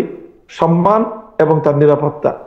নারী যেন অর্থনৈতিকভাবে নিরাপদ থাকে, নারী যেন কোথাও কর্ম করতে গিয়ে সম্মান হানি তার না হয়, তার নিরাপত্তা বিঘ্নিত না হয়। এই জন্য রাষ্ট্র কাঠামোর ক্ষেত্রে একটা বড় ধরনের পরিবর্তন আনা আমরা প্রয়োজন মনে করি। সেজন্য শিক্ষাঙ্গন থেকে সকল ক্ষেত্রে নারীদের জন্য যে সেপারেট ব্যবস্থাপনা, ভিন্ন ব্যবস্থাপনা, সেই জাতীয় ব্যবস্থাপনাকেই আমরা প্রায়োরিটি দিই। তৈরি পোশাক শিল্পের ক্ষেত্রে যে এখন প্রায় 50, কম বেশি হতে পারে 50 লাখের মতো নারী শ্রমিক আছেন, মানে যদি আমরা ব্যাকওয়ার্ড লিঙ্কেজগুলিও ধরি, তারা কি যেভাবে এখন কাজ করতেছেন সেভাবেই কাজ করতে পারবেন আপনার পছন্দ মতো, বা আপনি সরকারের নেতৃত্বে থাকলে? অবশ্যই তারা শুধু এভাবে না, তাদের এখন বেশ কিছু বড় বড় সমস্যা আছে। নিরাপত্তার সমস্যা, তাদের হ্যারাসমেন্টের সমস্যা, এই সমস্যাগুলো রাষ্ট্রের বড় ধরনের এখানে আমি মনে করি ইনভলভমেন্ট দরকার। এবং রাষ্ট্রের পক্ষ থেকে এই যে নারীদের যে কর্মসংস্থানগুলো, সেখানে দুর্ঘটনা ঘটলে নারীরা স্বাভাবিকভাবেই এই দুর্ঘটনা ওভারকাম করার জন্য বা সেখান থেকে নিরাপদে সরে আসার জন্য পুরুষদের মতো তাদের সেই ক্যাপাবিলিটি থাকে না। এই জাতীয় বিষয়গুলি আরো নিরাপদ হওয়া দরকার। নারী শ্রমিকদের সেখানে পুরুষ সুপারভাইজারদের দ্বারা নানাভাবেই তারা নিগৃহীত হয়, হয়রানির শিকার হয়। সেই বিষয়গুলোর ক্ষেত্রে একটা রাষ্ট্রীয় নির্দেশনা থাকা দরকার এবং সেটার একটা সুপারভাইজিং দরকার। এই জাতীয় বিষয়গুলো আমরা নিশ্চিত করে নারীদের জন্য গার্মেন্ট সেক্টর সহ ইত্যাদি ক্ষেত্রে নিরাপদ এবং উত্তম কর্মসংস্থানের বিষয়টা আমাদের হাতে আমরা সুযোগ পেলে এটাকে আরো সম্প্রসারিত করব। আপনারা এই ক্ষেত্রে কি তালেবান মডেলটা ফলো করবেন, যে আপনারা নারীদের কম কাজ করার ক্ষেত্রে উৎসাহিত করবেন, যে নারীরা কম কাজ না করুক? কারণ মানে এই প্রশ্নটা আপনাকে বলা একটা দ্বিরুক্তি, কারণ আপনি স্পষ্ট বলেছেন যে আপনি আসলে ওটা ওদের পছন্দ করেন নাই, ওদের সিস্টেমটা। না, আমি বলি এটা আমার মনে হচ্ছে যে ইমারাতের আফগানিস্তান সম্পর্কে এটা একটা ভুল বার্তা। তারা কিন্তু নারী দৃষ্টিভঙ্গিগত ভাবে তারা কিন্তু নারীর কর্মসংস্থানের বিরোধী না। তারা হলো সৌদি বা আরব বিশ্বের যে মডেলটা আছে এই ক্ষেত্রে তারা সেটা ফলো করতে চাচ্ছে, যে আরব বিশ্বে কিন্তু ব্যাপকভাবে নারী শিক্ষার আয়োজন আছে এবং উন্নত আয়োজন, ব্যবস্থাপনা, সব সুন্দর ব্যবস্থাপনার মাধ্যমেই তারা সেটা করতে চাচ্ছে। তো আমি সেই জায়গাটাতে আমার কথা সেটাই, যে বাংলাদেশেও আমরা নারীদের জন্য সব বিষয়ে এইখানে যদি আমরা অ্যাপেল টু অ্যাপেল তুলনা করি, যেমন সৌদি আরবে একজন নারী কিন্তু কাজ করতে পারে, একইভাবে আফগানিস্তানে কি একজন নারী কাজ করতে পারে? সৌদি আরবে একজন নারী গাড়ি ড্রাইভ করতে পারে, আফগানিস্তানেও কি একজন নারী গাড়ি ড্রাইভ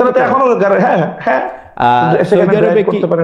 সৌদি আরবে কি যারা নারীরা আফগানিস্তানে ড্রাইভ করে আমি নিজেই দেখেছি। জি, নারীরা সেখানে ড্রাইভ করছে, নারীরা মার্কেটিং করে, তাদের আলাদা মার্কেট আছে, আলাদা মার্কেট, তারা ব্যবসা বাণিজ্য, মার্কেটটা আলাদা, সেখানে বিক্রেতাও নারী। হ্যাঁ, এরকম মার্কেট তারা প্রতিষ্ঠা করেছে। আবার কমন মার্কেটেও নারীদের কেনাকাটা সবকিছু স্বাভাবিক। মানে একটা আরব বিশ্ব বলতে আমরা যদি এখন সৌদি আরব বা মিশর বা তিন জায়গা থেকে যদি আমরা উদাহরণ নেই, ইরানে একটা নারীর যেরকম অধিকার, আফগানিস্তানেও নারীদের সেরকমই অধিকার আছে। হ্যাঁ, আচ্ছা, অধিকারটা ঠিকই আছে, শুধু শিক্ষার ক্ষেত্রে তারা এখনো পর্যন্ত কোনো ভালো সন্তোষজনক ব্যবস্থা তারা করতে পারে।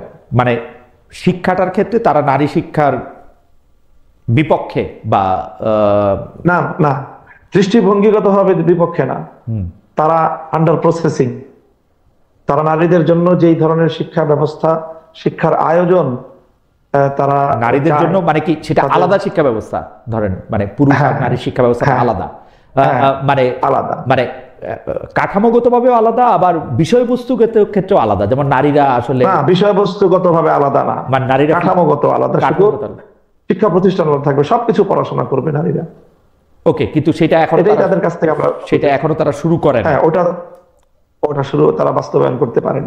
ওকে, সরকারি প্রাথমিক স্কুলে সঙ্গীত ও শারীরিক শিক্ষা বিষয়ে শিক্ষক নিয়োগের সিদ্ধান্ত নেয়ার পরে আবার বলা যায় আপনাদের আপত্তি, আপনাদের হুঁশিয়ারের মুখে সরকার এই নিয়োগ উদ্যোগ বাতিল করেছে।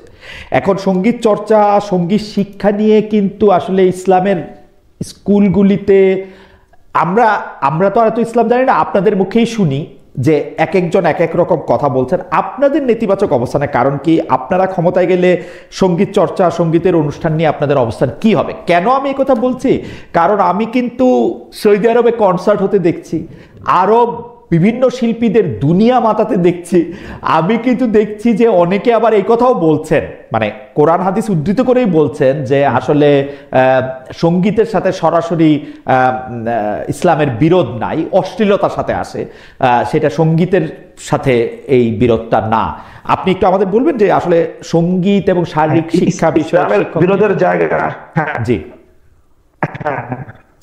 হ্যাঁ, শারীরিক শিক্ষা বিষয়ে, শিক্ষক নিয়োগের বিষয়ে আমাদের এখানে কোনো কনসার্ন নাই, আমাদের কোনো দ্বিমতের কোনো জায়গা নেই। শারীরিক শিক্ষা, যে পিটি করানো এই জাতীয়, এটা তো আমরা কোনোভাবেই এটার বিপক্ষে না। সঙ্গীতের যে বিষয়টা আপনি বললেন, সেখানে ইসলামের সঙ্গীতের জায়গায় দুইটা জিনিসের সাথে ইসলামের মতের ডিফার করে ইসলাম। একটা হলো যেটা আপনি বললেন যে অশ্লীলতা, আর একটা হলো যে সঙ্গীত বহির্ভূত যে বাইরের বাদ্যযন্ত্র, সেই বাদ্যযন্ত্রের ব্যবহারের ইসলামের আপত্তি আছে। সীমিত এক দুইটা বাদ্যযন্ত্রের বাইরে অন্যান্য বাদ্যযন্ত্রগুলোকে ইসলাম অ্যালাউ করে না। এছাড়া সেই বাদ্যযন্ত্রগুলো বাদে যদি শুধু গান হয়, সেই গান যেটা আমরাও গাই, আমাদের ছেলেরাও গায়, ব্যাপক আমাদের অনেক শিল্পী গোষ্ঠী আছে তারা গাচ্ছে, সেটার সাথে আমাদের তো মত পার্থক্যের কোনো জায়গা নেই। তার মানে আপনারা সঙ্গীত শিক্ষকের নিয়োগের ক্ষেত্রে স্কুলে, প্রাথমিক স্কুলে সঙ্গীত শিক্ষকের নিয়োগের ক্ষেত্রে আপনারা যে আপত্তিটা, সেটা আমরা বিরোধিতা করেছি অন্য কারণে।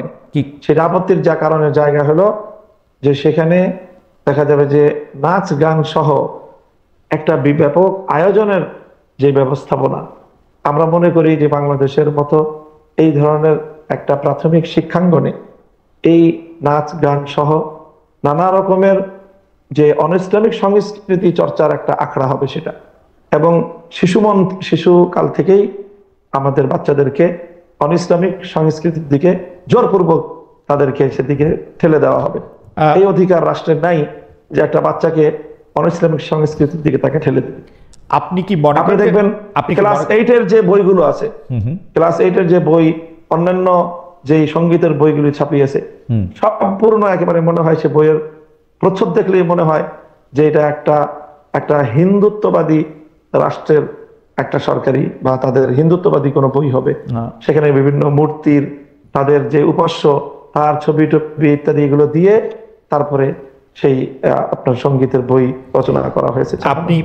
আপনি কি মনে করেন সেই জায়গাটা থেকে আমাদের কনসার্ন? আপনি মনে করেন যে বাংলাদেশে ইসলামী সংস্কৃতি বা যেই সংস্কৃতি ইসলাম আসলে পারমিট করে না, বা আপনার মনে করেন যে ইসলামের সংস্কৃতিও তো নানা ধরনের নানা ব্যাখ্যা আছে, সেই সংস্কৃতি বাংলাদেশে থাকতে পারবে না, ওরকম আপনি মনে করেন?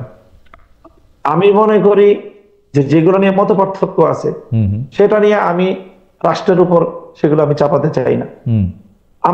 আমার সাথে হয়তো যারা সুন্নি বা যারা আমরা মনে করি আমাদেরকে যারা দেওবন্দি বলে, সুন্নি আছে, আহলে হাদিস আছে, বিভিন্ন স্কুল অফ থট আমরা ফলো করি, সম্মিলিত সকলের ঐক্যমতের যে জায়গাগুলো আছে সেই জায়গাগুলো বাংলাদেশে মুসলিমের সভ্যতার উপর, মুসলিম ঐতিহ্যের উপর সম্মিলিত এবং ঐক্যমতের কোন ঐতিহ্যের উপর আঘাত এটা করতে দেওয়া যাবে।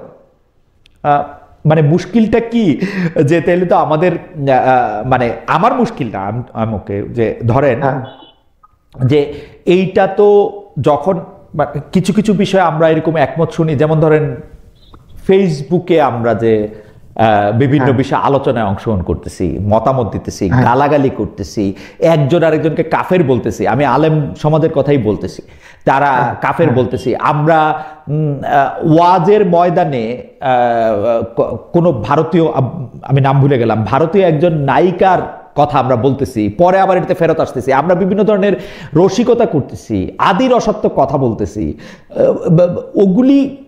ওগুলি বন্ধ করার ব্যাপারে তো আপনাদের একটা কড়া অবস্থানকে আমরা আসলে দেখি। হ্যাঁ, না না, এটা এটা খালেদ ভাই আপনি ভুল বললেন আমি মনে করি। যে এই সকল বিষয়ে সবচেয়ে যাদেরই এই ধরনের স্লিপিং হয় বা যাদেরই এই ধরনের ভুল হয়, সেই বিষয়ে আমাদের অঙ্গন থেকে সবচেয়ে বেশি প্রতিবাদ হয়, এবং সেটাকে এবং আমাদের চাপের কাছেই আপনি যেটা বললেন না যে আবার ভুল স্বীকার করলো, এই ভুল স্বীকার কিন্তু আমাদের অঙ্গন থেকে এই জাতীয় ভুলের প্রতিবাদের কারণেই ভুল স্বীকারটা করা হয়।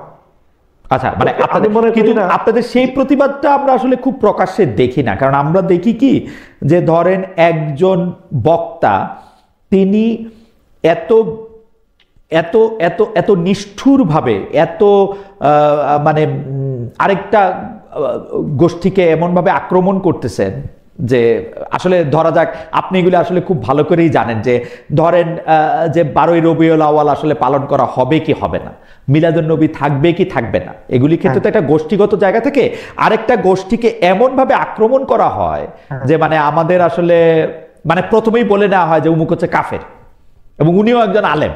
এখন আমরা কোন দিকে যাব আসলে? না না, কোন দিকে যাব, আপনি যেভাবে অসহায়ত্ব প্রকাশ করতেছেন বিষয়টা এমন না। এখানে বাংলাদেশের যারা নেতৃস্থানীয় আলেম সমাজ, যারা প্রতিনিধিত্বশীল আলেম, তাদের পক্ষ থেকে কিন্তু এই বিষয়ে একটা চমৎকার ভারসাম্যপূর্ণ দিক নির্দেশনা আছে, আমাদের বক্তব্য আছে, এবং আমরা সকলেই প্রতিনিধিত্বশীল আলেমগণ এই ক্ষেত্রে আমি মনে করি যে অঙ্গনে এমন কোন বিরোধ আমাদের বাংলাদেশে নেই যেটা নিয়ে এরকম চরম পর্যায়ের তৈরি হয়। তার একান্তই দুর্বল, তাদের ভুল বলবো। আচ্ছা, আমি একটা বিষয়ে শুধু আপনার একটু দিক নির্দেশনা চাই শিক্ষক হিসেবে, সেটা হচ্ছে যে আপনি কি মনে করেন যে একটা ইসলামী জলসায় আরেকটা ধর্মকে আক্রমণ করে বা ওই ধর্মের বিভিন্ন সাংস্কৃতিক চর্চাকে আক্রমণ করে কথা বলা কি উচিত আসলে, বা এটা কি ঠিক আছে? আপনি কি মনে করেন? এখানে আমি বলি একটা হলো কম্পারেটিভ রিলিজিয়াস ডিসকাশন, এটা একটা তো গুরুত্বপূর্ণ আলোচনা, এটা তো আলোচনা করতেই হবে। আমি আমার ধর্মকে শ্রেষ্ঠ জ্ঞান করি, আমার ধর্ম কেন শ্রেষ্ঠ, তো সেটা তো আমাকে প্রমাণের আলোকে, যুক্তির আলোকে মানুষকে বলতে হবে। হ্যাঁ, সেটা বলতে গিয়ে অবশ্যই ইসলামের যে নির্দেশনা আছে সেক্ষেত্রে অন্যদের সম্মানের প্রতি লক্ষ্য রাখা, অন্য ধর্মের বিরুদ্ধে কটাক্ষ না করা, সেই মূলনীতিগুলো তো আমাকে অবশ্যই অনুসরণ করতে হবে। সেটা যদি কেউ অনুসরণ না করে তাহলে তো সে ইসলামের নির্দেশনা সে অনুসরণ করলো না, তার বক্তব্য ইসলামী হলো কিভাবে? সাহেব, কম্পারেটিভ রিলিজিয়াস ডিসকাশনের কথা আপনি বলতেছেন, আপনি যখন ওয়াজের মাঠে 2 লাখ মানুষের সামনে কথা বলেন, আপনার মনে কি কখনো এই সন্দেহ হয় যে এদের কেউ কেউ আসলে ইসলাম ধর্মের চেয়ে অন্য ধর্মের প্রতি বেশি ঝুঁকে যাচ্ছে, সেই জন্য আপনার কম্পারেটিভ রিলিজিয়ানটা আনতে হবে আমার ধর্মটাকে সর্বশ্রেষ্ঠ করার জন্য, বলার জন্য? না, আমার ধর্মের অনেক বিধান আছে, যে বিধানের শ্রেষ্ঠত্বের ব্যাপারে এখানে অধিকাংশ অনেক মানুষেরই তাদের ধারণা নেই, যার কারণে তারা ধর্মের অনেক আসপেক্টকে তারা ঠিক সেইভাবে ধারণ করে না। তো সেই বিষয়গুলি মানুষের বিশ্বাসকে পরিশুদ্ধ করা, ইসলামের প্রতিটি ক্ষেত্রের বিধানকে নিজের জীবনে ধারণ করা, বিশ্বাসে ধারণ করা, কর্মে ধারণ করা, তারপরে সেটা প্র্যাকটিস এবং বাস্তবায়ন করার ক্ষেত্রে সেটার জন্য চেষ্টা করা, এই জাতীয় বিষয়গুলো আছে। সেই জন্য কি আরেকটা ধর্মকে ছোট করাটা দরকার? মানে আমরা আমি তো ওটাকে আগেই সেটাকে আগেই করে আসলাম, বলে আসলাম যে কোন ধর্মকে ছোট করার প্রশ্ন এখানে নাই। গালাগালি পর্যন্ত বিশ্লেষণ এগুলো গালাগালি করাটা এটা একজন ব্যক্তির অসৌজন্যতা, গালাগালি করাটা, কাউকে কটাক্ষ করাটা, এটা ইসলামের নির্দেশনার বাইরে কেউ করলো, সেটার দায় তার নিজের। ওকে, এটা সামগ্রিকভাবে আলেম সমাজের দায় নেবে না। আপনি কাবুল থেকে ফেরার পর আপনার একজন ছাত্র আপনাকে কিছু প্রশ্ন করেছেন। আমি আপনার ছাত্রের কথা আপনাকে বলি, আপনাকে শিক্ষক সম্বোধন করে তিনি বলছেন আফগানে, মানে আপনি কাবুল থেকে ফেরার পরে তিনি বলছেন আফগানে ভিন্ন মতের কোনো জায়গা নেই, বাংলাদেশের শারিয়াতে ভিন্ন মত কি জায়গা পাবে? ধরে নেওয়া যাক দেওবন্দ ব্যাখ্যার শারিয়া কায়েম হলো, সেই ব্যাখ্যার বাইরে ধর্মের অন্য কোনো চিন্তা চর্চা বোঝাপড়া কি সেই শারিয়া শাসনে জায়গা পাবে?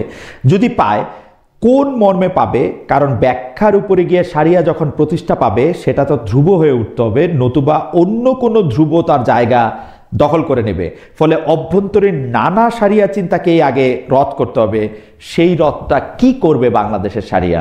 শায়েক, আপনি যদি বলেন, এটা আপনার একজন ছাত্র, উনি বুঝতে পারছে। জি জি, বলি। আমার শিক্ষক মামুনুল হকের কাছে কয়েকটি প্রশ্ন। জি জি জি আমরা মনে হয় খুব বেশি আলোচনা দীর্ঘায়িত করতে পারছি না খালিদ ভাই। জি, তো আমি এই বিষয়ে যেটা বলবো সেটা হলো যে আসলে শরিয়াকে প্র্যাকটিস করার যে দাবি বা এটার যে প্রয়োজনীয়তা, এটা আজকে নতুন না। এবং শরিয়া রাষ্ট্র ব্যবস্থায় শরিয়া অ্যাপ্লিকেশন বা শরিয়াকে বাস্তবায়ন করার এই আয়োজন, এটা আজকে নতুন না, বরং এটা পৃথিবীতে প্রায় আপনার 1300 বছর ধরে তো এটা বাস্তবায়িত একটা সত্য। তো তখন ইসলামী শরিয়া কিভাবে অ্যাপ্লিকেশন হয়েছে সেটার কি কোনো মডেল বা তার ইতিহাস আমরা জানি না। তো এটার প্রত্যেকটারই বাস্তবতা আছে। শরিয়ার, আমি তো বললাম যে শরিয়া বাস্তবায়নের সুনির্দিষ্ট কিছু জায়গা আছে যেখানে একটা কংক্রিট একটা মতামতকে অনুসরণ করা হয়, সেটা হলো জাস্ট শুধুমাত্র বিচারিক আদালতের ক্ষেত্রে। আর এছাড়া ইসলামকে অনুসরণ করার শরিয়া অথবা ফিকহের, যদি শরিয়া বলে যে ফিকহ বোঝানো হয়ে থাকে, তাহলে ফিকহের যতগুলো গ্রহণযোগ্য মতবাদ আছে সবগুলো মতবাদকে ধারণ করেই একটা ইসলামী শাসন ব্যবস্থা, খেলাফত ব্যবস্থা পৃথিবীতে 1300 বছর পর্যন্ত চলেছে। এটা আজকে নতুন প্রশ্ন হিসেবে উত্থাপন করাটা আমি মনে করি ইতিহাস সম্পর্কে এটা সঠিক না জানা থাকার কারণ। মামুন ভাই, আপনি আমাদের আর কতক্ষণ সময় দিতে পারবেন? আমরা যদি একটু জানা থাকে তাহলে আমরা একটু আর কতক্ষণ? না, আমি আর আমার সময় তো আসলে 10টা পর্যন্ত ছিল। জি জি ছিল, মানে আপনি কি আর 5-7 মিনিট থাকতে পারবেন আমাদের সঙ্গে? 5 মিনিট? জি 5 মিনিট। আমি একটু বলি যে আমাদের একজন দর্শক, উনি বলছেন সাইফুল ইসলাম ওনার নাম, নাস্তিক খালেদ কোন আলেম অন্য ধর্মের লোকদের গালি দিছে প্রমাণ দে, উদ্দেশ্যমূলক প্রশ্ন। আপনি বুঝতেই পারতেছেন যে কিভাবে আসলে গালাগালিগুলি হয়।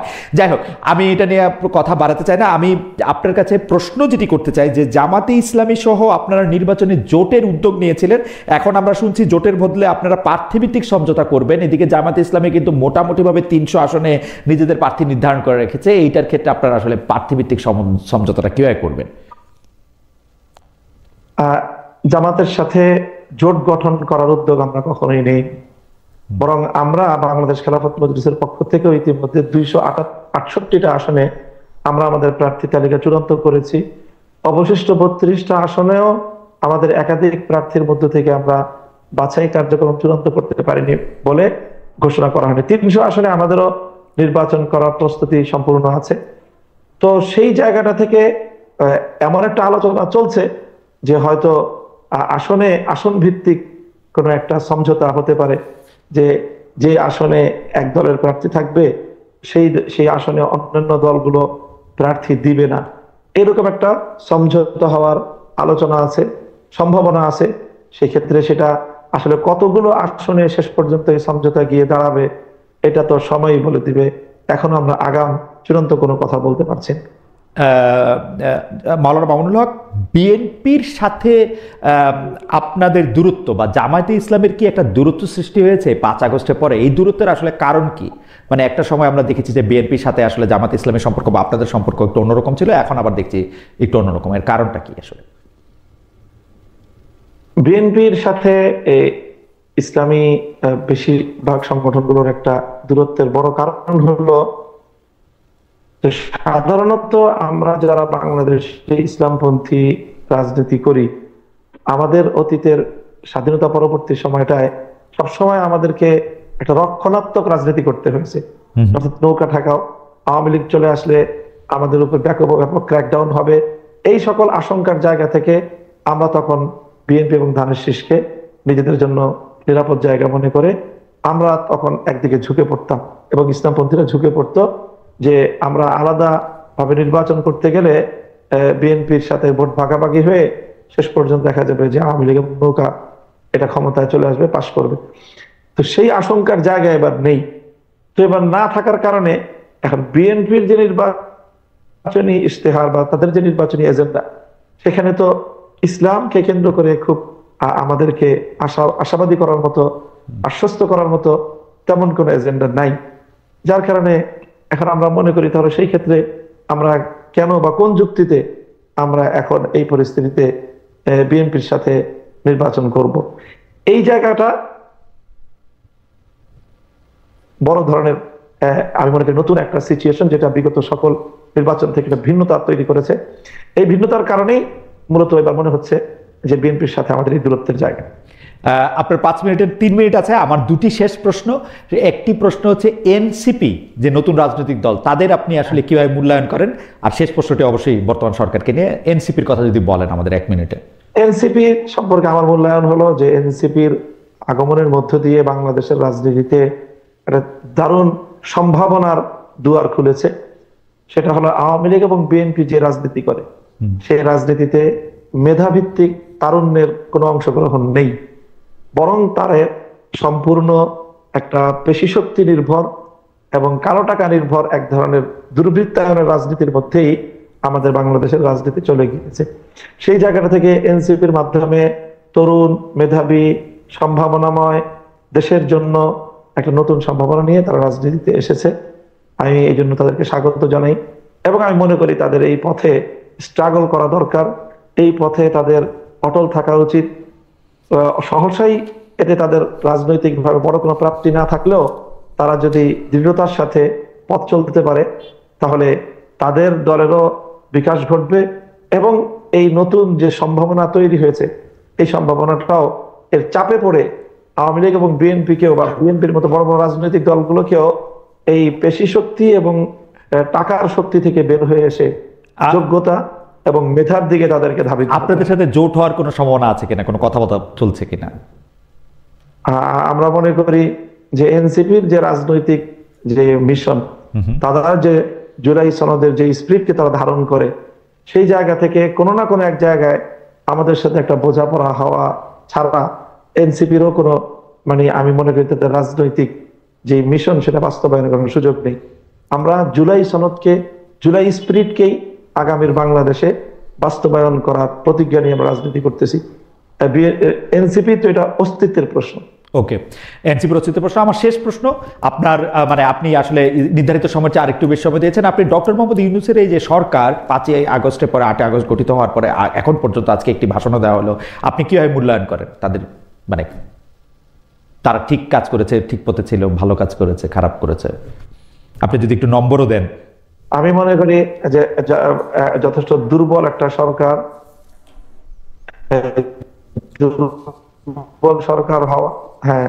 দুর্বল সরকার হওয়ার কারণে নতজানু একটা সঠিক সেই সম্ভাবনাটাকে কাজে লাগাতে পারে নাই। কারণ এই সরকারের মধ্যে রাজনীতিবিদ এর সংকট রয়েছে, বিভিন্ন এনজিও নির্ভর সরকার যেটাকে বলা হয়েছে।